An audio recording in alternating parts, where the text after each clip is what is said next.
जो देश के इतिहास से जुड़ा हुआ है, जो एक गौरवमयी देश का इतिहास रहा है, जिसने देश को एकजुट कर कर ब्रिटिशर्स को गेट आउट किया, उस नारे पे जो राजनीतिकरण किया जा रहा है, जो एक फेक एजेंडा परोसा जा रहा है, जो 2014 से शुरू हुई व्हाट्सएप हिस्ट्री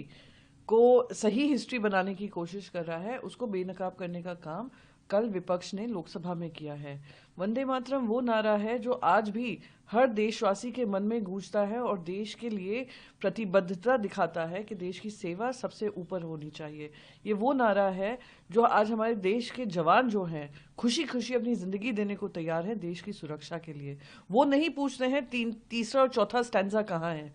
वो वंदे मातरम अपनी जुबान पे रखकर देश के लिए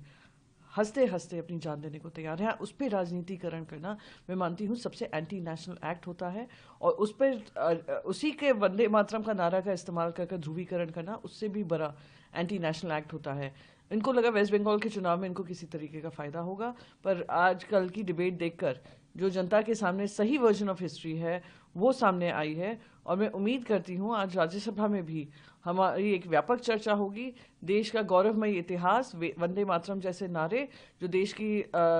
हर सांस में बसते हैं, वो उस पर चर्चा होगी। और ये भी उजागर होगा कि ऐसे राज्यसभा के नोटिफिकेशन में ये कहा गया कि पार्लियामेंटेरियंस जय हिंद और वंदे मातरम जैसे नारे नहीं लगा सकते हैं। तो इन सब पे चर्चा होगी, उसका मैं I look forward to it. बिल्कुल, आप देखिए जिस तरीके से आप वंदे मातरम में काट छाट करने की कोशिश कर रहे हैं, ये एजेंडा परोसने की कोशिश कर रहे हैं, किसी के ध्रुवीकरण के चलते, किसी के दबाव के चलते स्टैंजा थर्ड फोर्थ नहीं अपनाया गया, ये कितना मैं मानती हूँ शर्मनाक है। उस समय पर जब देश को जोड़ने की चीजें हुई थी, जब देश को जोड़ने के लिए ये वंदे मातरम जैसा नारा काम आया था, जय हिंद जैसे नारों ने देश को ये कॉन्फिडेंस जताया था कि हाँ हम ब्रिटिशर्स को भगा सकते हैं, और लोगों ने, हमारे स्वतंत्रता सेनानियों ने अपनी जान दी थी इस मिशन के लिए। तो और वो वंदे मातरम, जैसे मैं बार बार कह रही हूँ, वंदे मातरम जय हिंद जैसे भारत माता की जय जैसे नारों से ही उन्होंने पूरा अपना बलिदान दिया था। उसको धूमिल करने की कोशिश करना, उसके अंतर्गत एक नया एजेंडा चलाना, उसके अंदर अपना राजनीति ढूंढना, वो मैं मानती हूँ गलत है। और जो अखिलेश यादव जी हों, प्रियंका गांधी जी हों, बाकी सारे जो विपक्ष के नेता हों जो उन्होंने सत्य रखे हैं,